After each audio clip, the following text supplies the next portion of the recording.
Welcome to the Trobe University Industry Panel on Rehabilitation Counselling. My name is Paul O'Halloran, and the purpose of today's session is to provide insight into rehabilitation counselling as a profession. We're privileged to have 5 experts from the field with us today to discuss rehabilitation counselling. I would like to welcome our 5 panellists who will provide valuable insight into rehabilitation counselling from the perspective of experienced people working in different settings in the field, from the leaders of professional and educational organisations, and from the perspective of a student. I would like to extend a warm welcome to our panel members, Michael Iacovino, the President of the Australian Society of Rehabilitation Counsellors, and also he works as a rehabilitation counsellor in private practice. Jeanette Kinahan, a rehabilitation counsellor who works in private practice as well, and who's a Director of Work Health Systems. Regina Fitzpatrick, an allied health professional from the Trobe University who has worked for many years within the federal government's main rehabilitation service, CRS Australia, as a case manager and occupational and rehabilitation consultant. Professor Greg Murphy, a leader in the profession of rehabilitation counselling from the Trobe University, and Carly Harrison, a second-year student from the postgraduate master's program in rehabilitation counselling at La Trobe University. I will be asking the panel a series of questions, and there will also be the opportunity for the audience to ask questions following this. Michael, just some brief introductions from the panel. Can you tell us a little bit about yourself in relation to rehabilitation counselling? Thanks, Paul.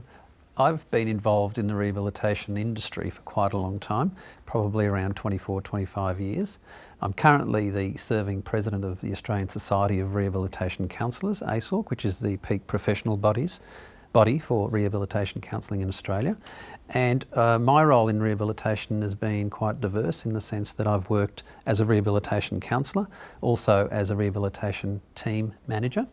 And most recently, I do a little bit of rehabilitation counselling work as well as EAP, mediation work, conflict resolution, and I also do some work in the Centrelink DES JSA jurisdictions. As I say, I've been involved in the industry a long time and find that it's a very enjoyable profession, and would commend it highly to anybody who's considering undertaking it. Thank you, Michael. Jeanette? Thanks, Paul. I've been in the industry for a long time, similar to Michael, and essentially I've specialised over a long period of time in the management of personal injury, whether that's from transport accident injury or work injury or acquired injury and disability from other sources. And I set out a long time ago to work all around the spectrum. So I've worked in the regulatory role, setting legislation and regulation and guidelines and developing standards for providers of services, and evaluating and reviewing services for efficiency and effectiveness.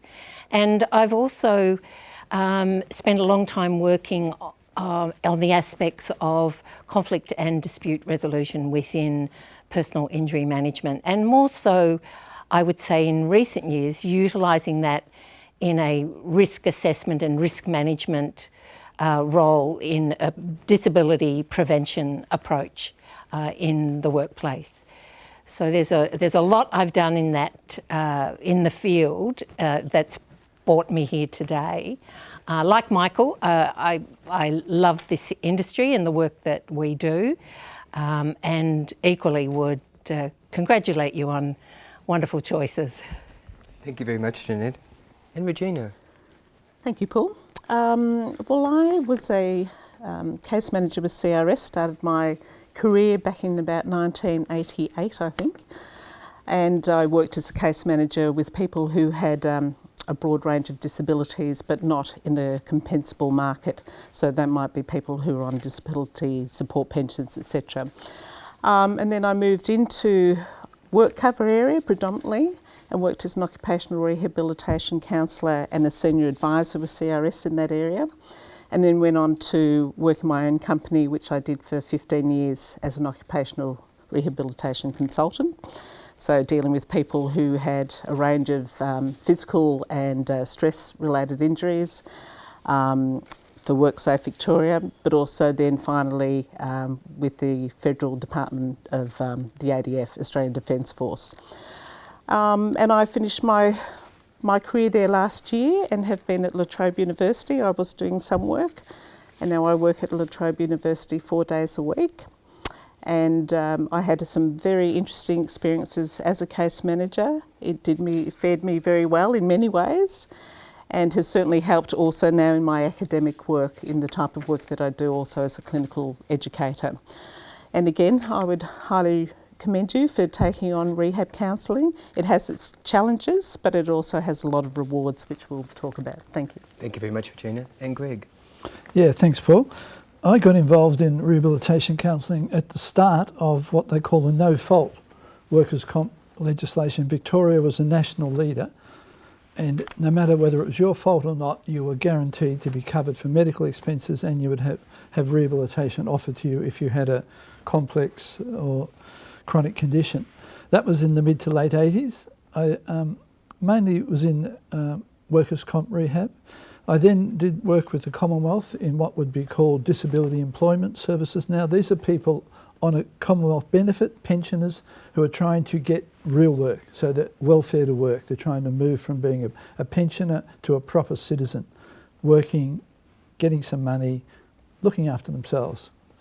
Then I moved on to a lot more research, and I've done a lot of research with vocational rehabilitation, serious injury rehabilitation, and tried to turn the ship around, because when you're seriously injured, there's a lot of medical services given to you, but they forget how important your family and your work is. So a lot of our research is the whole person, not just the injury, the family, the social support, and all focused on return to work. So that's why I'm here, and a pleasure to talk with you today. Thank you, Greg. And Carly? Thanks, Paul. I completed a Bachelor of Science at the University of Melbourne and majored in psychology. And then I saw this course on the La Trobe website and thought that it really complemented my interests and my undergrad degree. So I'm now in my second year of the master, the final year, and I'm doing a thesis about professional dancers and their injuries and their attitude towards pain and injury, and the implications that pain have on their transition into a new employment once they can no longer be a professional dancer anymore. So that's where I'm at.